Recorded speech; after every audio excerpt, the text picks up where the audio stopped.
September 2023. A preservation crew pulls lath from a chimney wall inside a colonial-era house in Virginia's northern neck. Plaster dust hangs in the air. Behind the last course of brick, wedged deep into a stud cavity, a hand-stitched journal, pages browned and buckled, ink faded, but unmistakably deliberate. No catalog number, no owner on record, no explanation. So why would someone deliberately seal a personal journal inside a wall? And what were they trying to protect or hide? The answer depends on which explanation you believe, and most of them fall apart under scrutiny. To evaluate a hidden object, historians must first establish why it was placed there. If this is a time capsule, it requires an explicit statement of intent, a date, or a clear address to future finders. But if it is a spirit trap, the object serves a protective ritual function. These protective deposits, known as apotropaic practices, were common in early America. In 1793, Timberneck Farm house in Gloucester County, builders scratched daisy wheels and protective symbols directly into cellar support beams. Elsewhere, families secreted personal items near structural openings. A wall cavity in Salt Valley, Virginia, revealed a cached corset, a bow tie, and 4 leather shoes. Scholars like Charles Ferry note that these items were not discarded trash, but deliberate boundaries meant to block unseen threats. The distinction is not about superstition, but about evidence. To prove a ritual deposit, the context of the wall itself must reveal a patterned symbolic placement. Can a paper notebook serve the same protective function as a concealed shoe? History is built on patterns, not coincidences. If history relies on intent, practical survival often demands silence. During the Revolutionary War, Virginia planters regularly bricked up valuable account books, debt registries, and private letters to protect their assets from British raids or aggressive taxation. But not every hidden object belongs to a grand conspiracy. Sometimes, a carpenter simply left a notebook on a timber plate, only for plasterers to seal it behind a lath wall the following morning. Is this a case of deliberate preservation, or merely a forgotten tool of daily life? Local gossip whispers of a dark curse surrounding the artifact, warning of misfortune for anyone who breached its chamber. However, no colonial archives or court records document this legend, leaving it firmly in the category of unverified folklore. The true challenge is not to decode a supernatural warning, but to trace a physical paper trail. We are left facing not a ghost story, but a complex question of provenance. Secrets do not rot, they wait.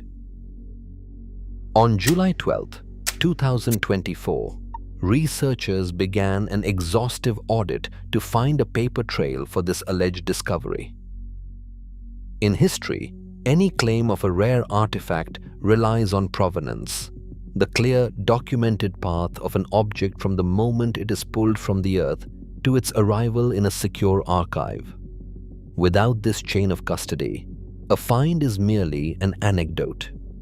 The team combed the library of Virginia's catalogs and the vast databases of the Virginia Colonial Records Project. They searched for any mention of personal diaries, household papers, or building surveys, alongside local newspaper archives as supplementary checks. They found thousands of official government records, but no record of a private journal hidden behind a wall. Rumors pointed to Colonial Williamsburg, but official accession lists showed no such acquisition. The online narrative of a validated find was not a verified fact, but a lead yet to be proven. There was no house name, no identified discoverer, no accession number, and no primary report. The grand claim lacked a basic foundation of paperwork, proving that technical vocabulary cannot substitute for documented proof. The search did not reveal a hidden treasure, but a gaping archive. If the public record is entirely silent, how do we begin to uncover the voice of the person who wrote it? The Fairfield Foundation's documentation of Timberneck Farm in Gloucester County establishes a clear baseline for real, physical traces from approximately 1793. Here, historic preservationists did not find a paper diary, but a physical house etched with human anxiety. Builders and occupants carved initials, names, short notes, and protective symbols directly onto cellar support beams, mantels, doors, and iron hardware. These markings are apotropaic, a practical, protective practice intended to ward off spiritual or physical harm, often taking the shape of concentric circles or daisy wheels. Other sites offer different clues, but their historical foundations are far thinner. In Loudoun County, a renovation of an 1808 house in the historic village of Waterford revealed a charred fragment of red and white cloth secreted behind plaster. Yet, the provenance of this find remains fragile. The Waterford cloth is documented primarily through a single social media post from a local restoration group, completely lacking a formal, peer-reviewed archaeological report. The danger of modern historical retellings is not a simple error of memory, but a systematic merging of unrelated truths. A carved beam in Gloucester is not a burned cloth in Waterford, and neither of them is a lost paper manuscript. When online accounts blur these lines, they create a historical mirage, turning distinct materials into a single sensational artifact. Virginia's historic homes certainly preserve hidden traces, but these traces are not interchangeable. Are we looking at a genuine relic of the past, or did later storytellers simply stitch separate truths together to manufacture a legend? History is not a puzzle where any piece can be forced to fit, but a ledger where every entry must stand on its own cold facts. A historic house is a physical record of time. Within its timber framing, every layer of lath, plaster, and brick chimney repair creates a complex wall chronology. At a research checkpoint on July 15, 2024, investigators established a scientific framework to analyze how such a discovery could be verified, using the Colonial Williamsburg Conservation Laboratory as an institutional model.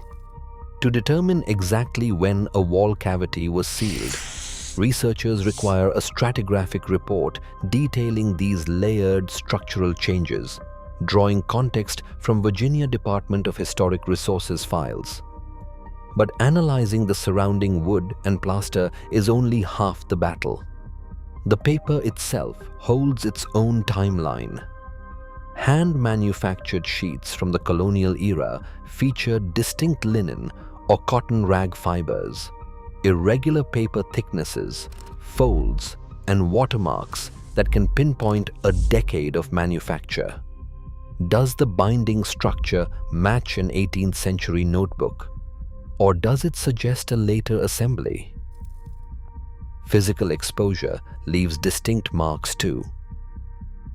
Tide lines, mold staining, and structural distortion show how long the paper suffered in the damp air of a sealed cavity. To study these pages, conservators must first rescue them, using controlled humidification to slowly relax the warped fibers inside a chamber before flattening. Yet, even a perfect material analysis has limits. The physical location of an object can prove concealment, but it cannot prove motive. To date, no verified scientific report exists detailing the paper, binding, or mold condition of this alleged Virginia journal. We are left not with a proven artifact, but with an empty framework. A wall can preserve a secret, but it can never explain it. To test the document's age, researchers rely on established international protocols rather than mere visual guesses. A methods review published by the Canadian Conservation Institute on July 15, 2024, outlines how modern science examines historic paper without destroying it. True colonial records almost always feature iron gall ink. This acidic mixture of iron sulfate and oak-derived tannins eats into paper over centuries, leaving telltale rust-colored halos and weak, brittle fibers.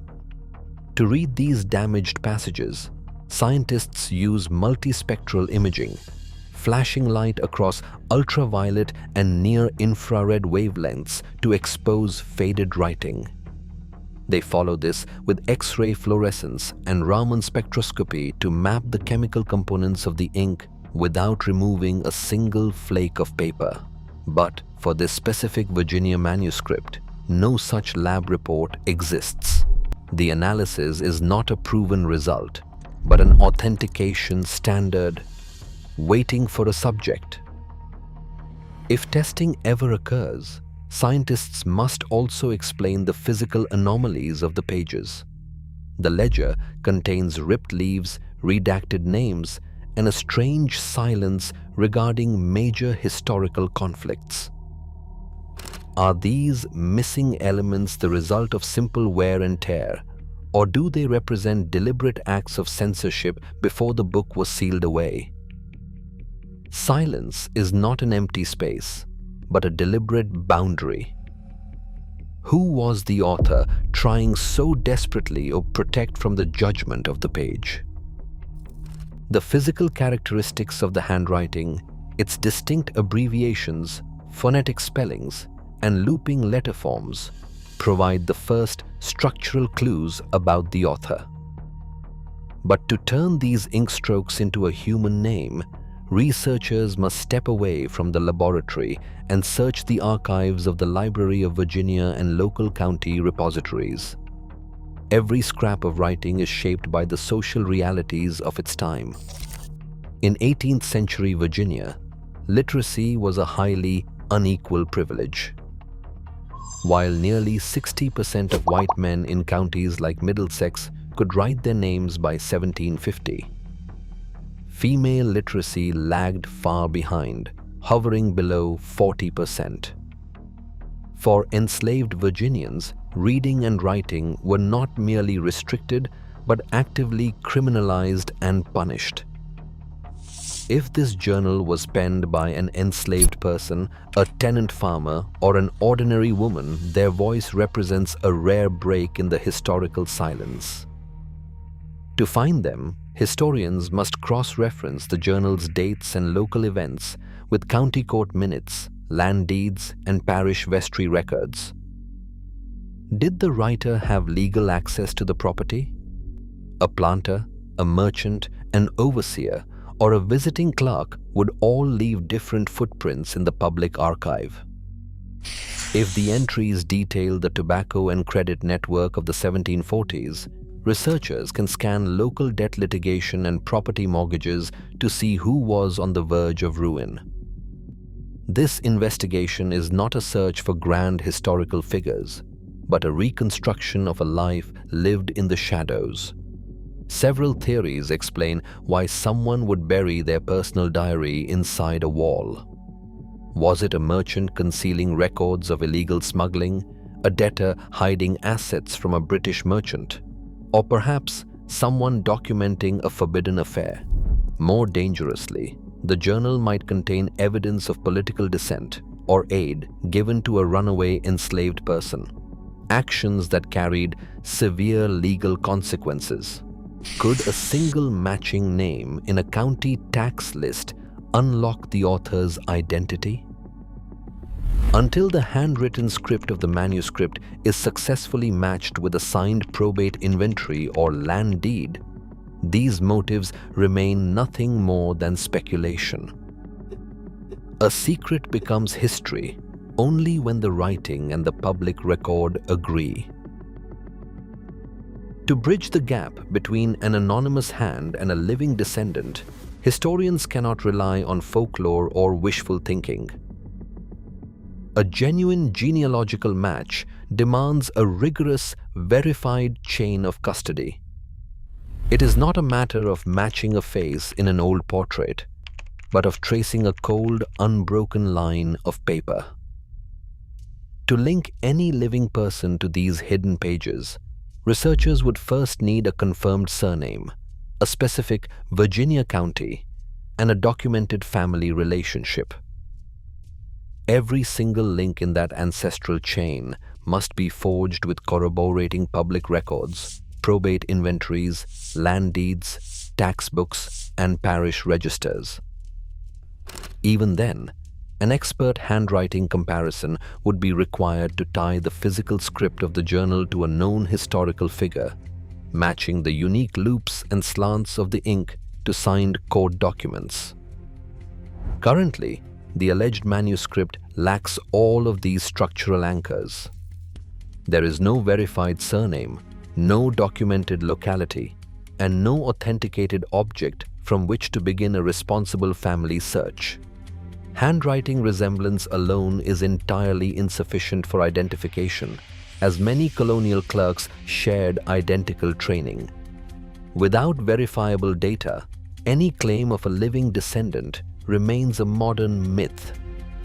History demands evidence because a story without proof is just a whisper in an empty room. Where does the physical evidence end and where does speculation begin? An authenticated final entry in the manuscript could have answered everything. A few last lines might have revealed a hasty departure, a sudden illness, an impending arrest, a planned migration to the western frontier, or the immediate need for concealment. But the pages offer no such resolution. There is no verified fate, no neat summary, and no confirmed motive for the writer's sudden departure from the page. In the absence of proof, historians must resist the urge to invent a tidy conclusion. It is easy to project a dramatic confession or a heroic escape onto these blank pages, but doing so replaces historical science with fiction. The integrity of the past relies entirely on our willingness to accept what we cannot know. This is not a failure of research, but the hard boundary of a recoverable life. The final page is not a secret waiting to be decoded. It is simply the silence left behind by an unverified existence. Today, thousands of historic walls still guard silent secrets. The mystery is not whether this journal exists, but why so many past voices were forced into the shadows. Who do you think the writer was? Like, share your theories below and subscribe for more untold histories.